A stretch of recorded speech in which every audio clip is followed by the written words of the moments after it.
The Top 10. The Ukrainians. An Introduction. Short stories have always been a sort of instant access into an author's brain, their soul and heart. A few pages can lift our lives into locations, people and experiences with a sweep of landscape, narration, feelings and emotions that are difficult to achieve elsewhere. In this series, we try to offer up tried and trusted top tens across many different themes and authors. But any anthology will immediately throw up the questions: why that story? Why that author?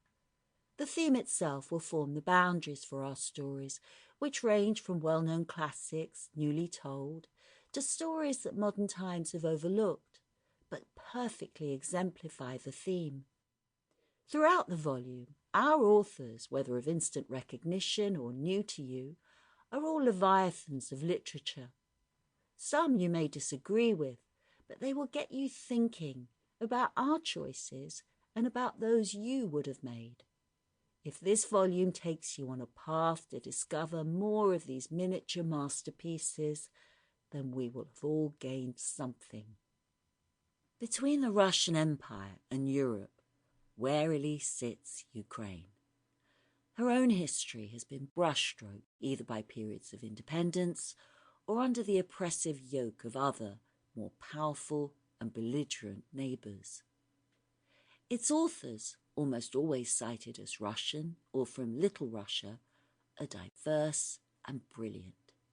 Some of them stayed, some moved to other lands, but always their works harbour part of their Ukrainian souls, despite the ever-changing territorial borders. The Nose by Nikolai Gogol. 1. On the 25th of March, a very strange occurrence took place in St. Petersburg. On the Ascension Avenue there lived a barber of the name of Ivan Yakovlevich. He had lost his family name, and on his sideboard, on which was depicted the head of a gentleman with one cheek soaped, the only inscription to be read was "Bloodletting done here." On this particular morning he awoke pretty early.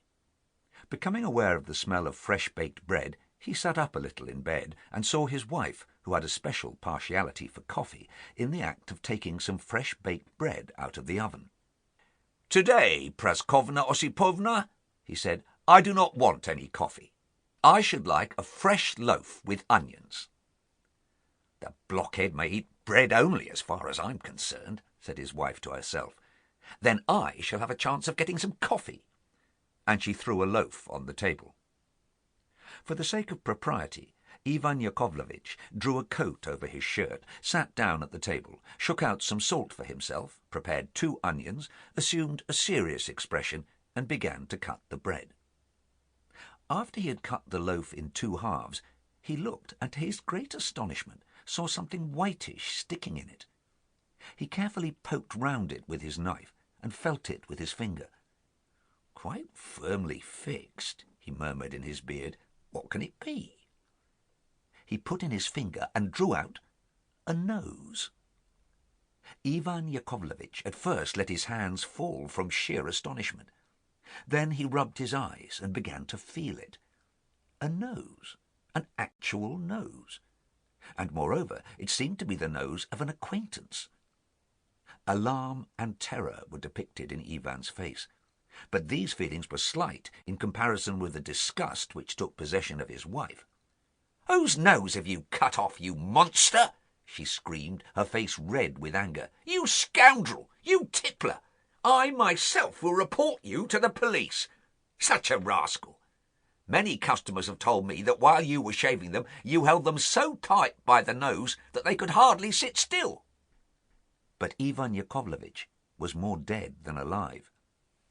He saw at once that this nose could belong to no other than Kovalov, a member of the municipal committee whom he shaved every Sunday and Wednesday.